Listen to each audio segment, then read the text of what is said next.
Railway station पर भूतों की बारात। एक हिमानी नाम का गांव था। गांव से कुछ ही दूरी पर एक भूतिया रेलवे स्टेशन था। गांव के लोगों का उस रेलवे स्टेशन से आना जाना तो क्या, उसके आसपास भी भटकते नहीं थे, क्योंकि उनका मानना था कि उस रेलवे स्टेशन पर भूत रहते हैं। हर अमावस्या की रात उस भूतिया रेलवे स्टेशन से भूतों की बारात निकलती है, वह भी पूरे गाजे बाजे के साथ। बारात में एक भूतिया दूल्हा अपनी पूरी पलटन के साथ गांव में आता है और एक जवान लड़की को अपने साथ ले जाता है। आज फिर वही मनोज अमावस्या की काली रात आ गई। घर में एक जवान बेटी है, कैसे मैं उसकी रक्षा करूं? घबराने की कोई जरूरत नहीं है, मैंने घर के सभी खिड़की दरवाजे बंद कर दिए हैं। कोई भी दरवाजा खटखटाएगा तो खोलना मत, आज हम में से कोई भी पूरा रात नहीं सोएगा। तभी महेश की बेटी आरती बोलती है, पिताजी, मुझे कुछ होगा तो नहीं ना? मैं उन भूतिया बारातियों के साथ नहीं जाना। मेरी बच्ची, तेरे माता पिता के होते हुए तुझे किसी से डरने की जरूरत नहीं है। पूरा गांव दहशत से अपने अपने घर में छिपकर बैठ जाता है। तभी गांव में ढोल और शहनाई की आवाजें आने लग जाती हैं। आवाज इस भूतिया बारात की ही थी, जो रेलवे स्टेशन से निकलकर गांव की तरफ आ रही थी। गांव वालों, दिखाई और सुनाई नहीं देता क्या तुम लोगों को? देखो, बारात आई है, हमारा स्वागत नहीं करोगे? मेरी दुल्हन कहाँ है? कहीं दिखाई नहीं दे रही मुझे। अब भूतिया बारात गांव में आ चुकी थी। सुमन अपनी फूल जैसी बेटी को एक कोने में छुपाकर बैठी हुई थी। तभी भूत आगे की तरफ बढ़ता है और जोर जोर से हंसने लगता है। आज तो मेरी शादी है, बिना दुल्हन लिए मैं यहाँ से जाने वाला नहीं हूँ। तुम गांव वाले मेरी दुल्हन को साथ विदा करते हो या मैं खुद तुम्हारे मातम के साथ उसे अपने साथ ले जाऊं? गांव में पूरा सन्नाटा था, मानो गांव में कोई इंसान ही नहीं रहता हो। तभी वह भूतिया दूल्हा महेश के घर में दरवाजा तोड़कर घुस जाता है। तुम्हारा दामाद आया है, स्वागत नहीं करोगे अपने दामाद का? मेरी बेटी को छोड़ दो, वो अभी बच्ची है, उसकी अभी शादी की उम्र नहीं है। बेशक तुम मेरी जान ले लो। मुझसे झूठ बोलता है बुड्ढे, कल तू ही तो अपनी बेटी के लिए दूसरे गांव में रिश्ता देखने गया था। मुझे सब पता है, सब पता है मुझे। मेरी बेटी को हाथ लगाने की कोशिश मत करना, मैं उसकी माँ हूँ। मैं अपने जीते जी अपनी बेटी की शादी एक भूत से नहीं होने दूंगी। फिर क्या था, उस भूतिया दूल्हे को बहुत गुस्सा आता है और वो आरती के माता पिता को वहीं जान से मार देते हैं। आरती अपने कमरे में जैसे तैसे छुपकर बैठी थी। माँ, पिताजी, छोड़ो मुझे अपने माता पिता के पास जाने दे। पर वो भूत उसकी एक नहीं सुनता। वो आरती को अपने साथ उसी भूतिया रेलवे स्टेशन में ले जाते हैं। अगली सुबह होते ही सिया और उसके परिवार के सांस में सांस आती है। कल तो हमारी बच्ची बाल बाल बच गई, पर जो सुमन के परिवार के साथ हुआ वो बहुत बुरा हुआ। ऐसा नहीं होना चाहिए था। पर हम कब तक अपनी बेटी की रक्षा करते रहेंगे? एक ना एक दिन तो वो भूत हमारी बेटी को भी उठा कर ले जाएगा। उस रात के बाद पूरे गांव में डर का खौफ छाया हुआ था। हर जगह मातम बिखरा हुआ था। गांव वाले मिलकर आरती के माता पिता का अंतिम संस्कार कर देते हैं, लेकिन पूरे गांव वालों की जुबान पर बस भूतिया बारात की ही बातें थी। अरे गांव वालों, ये सब कब तक चलेगा? वो भूत बेधड़क आते हैं और हमारी आंखों के सामने हमारी बेटियों को उठाकर चले जाते हैं और हम बेबस लाचार बस देखते रह जाते हैं। महेश की बेटी आरती हमारी भी तो बेटी थी ना? बिल्कुल सही कह रहे हो, इस गांव की हर एक बेटी तो हमारी बेटी जैसी ही है। उन सब की रक्षा करना हम सब का फर्ज है। हम सब गांव वाले मिलकर उस भूत का सामना करेंगे, तुम चिंता मत करना। वह तो सब सही है भाई, लेकिन हम कब तक अपनी बेटियों को कवारा रखेंगे? जिसकी भी बेटी जवान और शादी के लायक होती है, पता नहीं कैसे उस भूत को पता चल जाता है और वो उसे उठा के अपने साथ ले जाता है। मेरी बेटी भी है और उसकी भी अब शादी होने वाली है। मैं कैसे अपने कलेजे के टुकड़े को उस भूत के हवाले कर दूं? अगले दिन पूरा गांव किशन की बेटी सिया के शादी में लगा था। एक तरफ सजावट तो दूसरी तरफ मिठाइयाँ बन रही थी। अब फेरों का समय था। दूल्हा दुल्हन मंडप में बैठे हुए थे कि तभी अचानक रेलवे स्टेशन से भूतिया बारात गांव की तरफ आ जाती है। सभी गांव वाले भूतों को देखकर अपने अपने घरों में छिप जाते हैं। अरे गांव वालों, तुम सबने तो मेरा साथ देने का वादा किया था ना, और कहा था कि हम इन भूतों का मुकाबला करेंगे। अब क्या हुआ तुम्हारे वादे का? तभी किशन की बेटी सिया और पत्नी यशोदा भी वहाँ आ जाती हैं।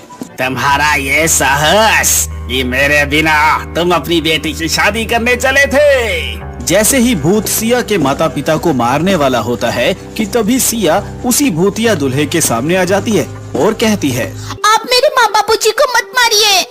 अच्छा, छोड़ दूं? इसे मैं बस एक ही शर्त पर छोड़ूंगा, अगर तुम मेरे से शादी करोगी। नहीं नहीं मेरी बच्ची, शादी के लिए तू हाँ मत भरियो। तेरी शादी से अच्छा है कि ये भूत हमारी जान ले ले। माँ, पिताजी, अगर इस भूत से शादी करने से आप दोनों की जान बचती है तो मैं ये शादी जरूर करूँगी। ये कहते ही भूतिया दूल्हा अपने बैंड बाजे के साथ सिया को अपने साथ भूतिया रेलवे स्टेशन की ओर ले जाने लगता है। रुक जा मेरी बेटी, तू ऐसा मत कर। किसी गांव वाले की हिम्मत नहीं होती कि उस भूतिया बारात का सामना कर सके, क्योंकि उस बारात में एक से बढ़कर एक खूंखार और चुड़ैल मौजूद थे। वहीं अशोक नाम का व्यक्ति अभी हाल ही में गांव में आया था और ये सब देखकर वो कहता है, ये ठीक नहीं किया हम सब ने। मेरी भी एक बहन है और उसकी भी उम्र शादी के लायक हो गई है। क्या उस सिया की जगह मेरी बहन होती तब भी ऐसा ही करते हम लोग। गाँव की बेटियों को हम यूं ही उन भूतिया बारातियों के हवाले करते आ रहे हैं। कल को मेरी नीलम का नंबर ना हो। भैया भाभी, मुझे बहुत डर लग रहा है। आए दिन इन भूतों का खौफ बढ़ता ही जा रहा है। दुल्हन का वो सुहाग का जोड़ा उनके मौत के जोड़े में तब्दील होता जा रहा है। बहन, तू चिंता मत कर, मैं इसका समाधान जरूर निकालूंगा और तेरे साथ साथ इन गांव वालों को भी इन भूतिया बारातियों से मुक्त कराऊंगा। इसके बाद अशोक जंगल में एक तपस्वी तांत्रिक के पास जाते हैं और उनके पास पहुंचकर अपने गांव का हाल बताता है। बेटा, मैं देख पा रहा हूँ कि तुम्हारे गांव पर एक श्रापित भूतिया बारात का साया है और उस भूतिया बारात से छुटकारा पाने के लिए मेरे कहे अनुसार नियमों का पालन करना होगा। जी तांत्रिक बाबा।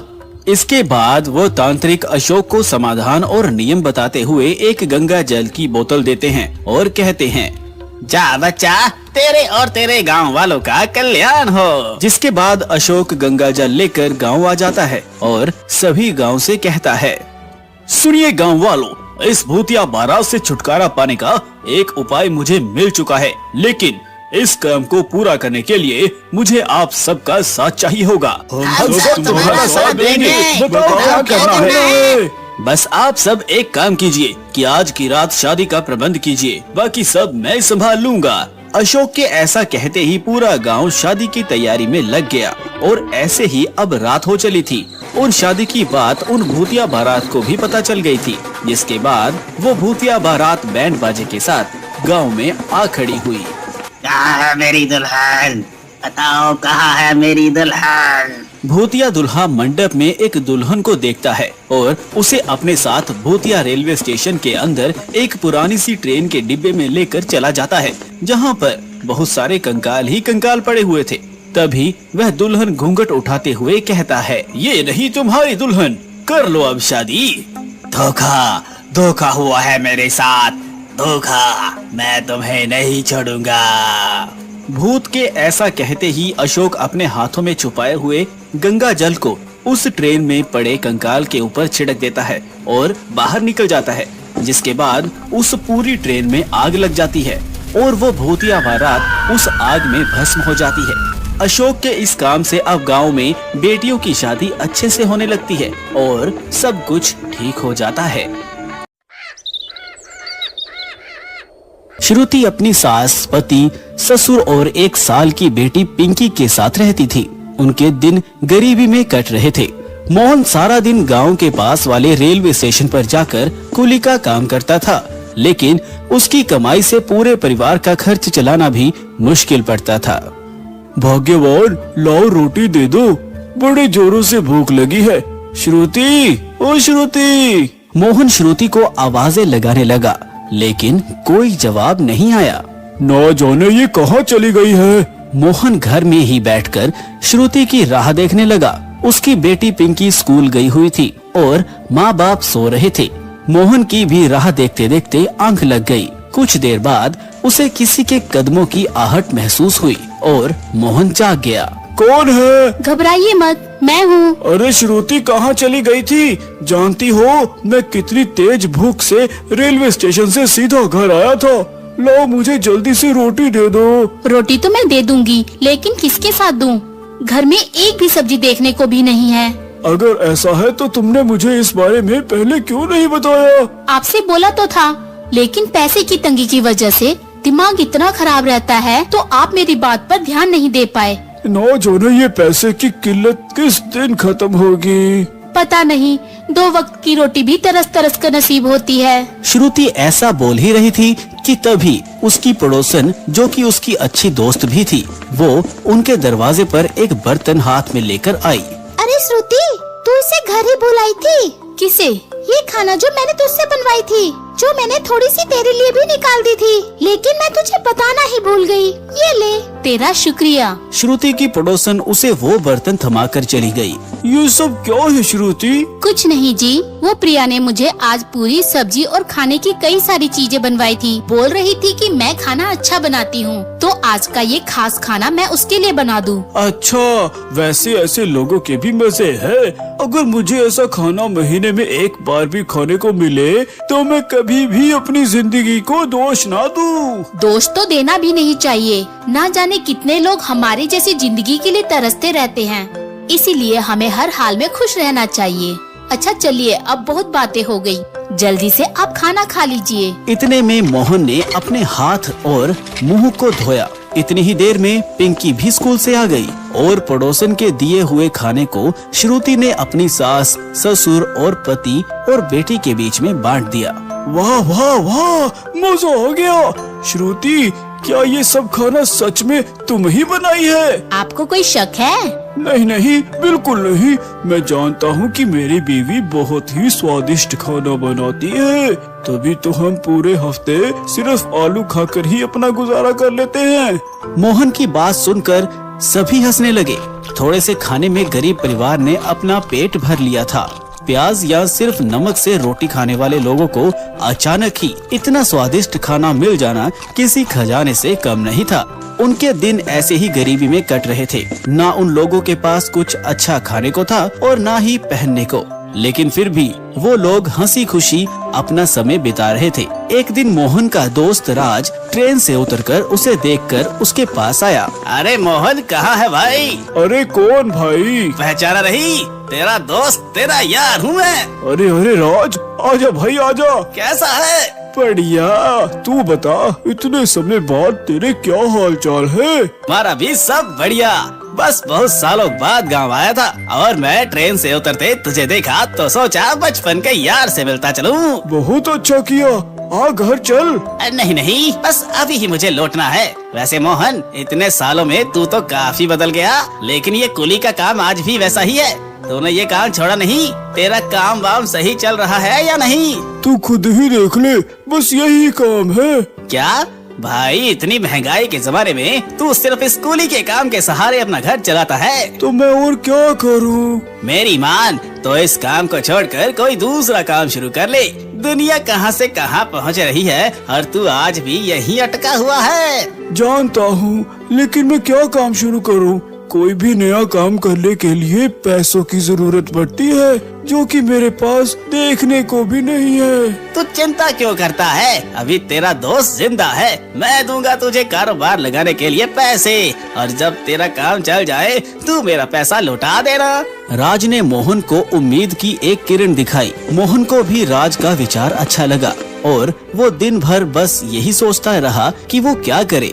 अकेले दिमाग मारने से अच्छा है कि मैं इस बारे में माँ और श्रुति से बात कर लूं। मोहन ने घर जाकर सभी को पूरी बात बताई। सभी बहुत खुश हो गए और तब मोहन की माँ आस्था बोली, मेरी बात मानो तो कोई ढाबा खोल लो। मेरी बहू इतना अच्छा खाना बनाती है कि कोई भी उसके हाथों का खाना खा के दीवाना हो जाएगा। मोहन को अपनी माँ का विचार पसंद आ गया। तो ठीक है, तय रहा। श्रुति, मैं राज से पैसे लेकर गांव में ही एक ढाबा खोल लूंगा और तुम और मैं उस ढाबे को मिलकर चलाएंगे और हर दिन खाने का मेन्यू चेंज रखेंगे। जी बिल्कुल सही कह रहे हैं आप। सभी ने मोहन की बात पर गर्दन हिला दी। अगले ही दिन मोहन ने राज से 30,000 रुपए उधार लिए और वो जरूरत का सारा सामान ले आया। श्रुति ने भी बड़ी ही मेहनत से भगवान का नाम लेकर खुशबूदार खाना बना दिया और दोनों पति पत्नी ग्राहकों के आने की राह देखने लगे। सुनिए जी, यहाँ तो कोई नहीं आ रहा। सब्र रखो श्रुति, कोई तो आ ही जाएगा। सुबह से शाम हो चली थी, लेकिन अभी तक कोई भी उनके ढाबे में नहीं आया था। शाम के समय एक ग्राहक आया और वो कोई और नहीं बल्कि राज ही था। और भाभी जी, मोहन कैसा चल रहा है सब कुछ? अरे राज, बस क्या ही बताऊं, तू बैठ, मैं तेरे लिए गर्मा गर्म खाना लाया। हाँ भाई जल्दी ला, वही तो खाने आया हूँ। मोहन ने राज को खाना सर्व किया।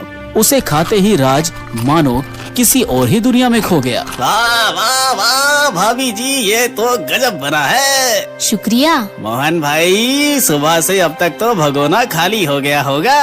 अरे कहाँ यार, तू ही पहला ग्राहक है। मुझे तो फिक्र है कि अगर ये काम नहीं चला तो मैं तेरे पैसे कैसे लौटाऊंगा। वैसे तो ये होना ही था भाई, तुझे अपना ढाबा यहाँ नहीं किसी ऐसी जगह खोलना चाहिए जहाँ लोगों का आना जाना रहता हो। इस गांव में तो हम जैसे गरीब लोग हैं, ये कहाँ बाहर खाएंगे। मेरी मानो तो भाभी जी, कल से आप रेलवे स्टेशन पर ये ढाबा लगाओ, तब आप देखना वहाँ हर पल लोगों का आना जाना लगा रहता है। दोनों पति पत्नी को राज की बात समझ में आ गई। अगली सुबह दोनों ही अपना सारा तामझाम लेकर रेलवे स्टेशन पर पहुंच गए। श्रुति के पालक पनीर की खुशबू सारे स्टेशन पर फैल गई और राह चलते मुसाफिर राहगीर उनके ढाबे में आने लगे। ओह, ये तो बहुत ही टेस्टी है। जो भी एक बार श्रुति का पालक पनीर खाता वही उसका दीवाना हो जाता। रेलवे स्टेशन पर मोहन और श्रुति का ढाबा चल गया और कुछ ही दिनों में उनके घर के हालात ठीक होने लगे। मोहन हर दिन के अनुसार ढाबे पर अलग अलग डिशेस बेचा करता था और सर के ऊपर से राज का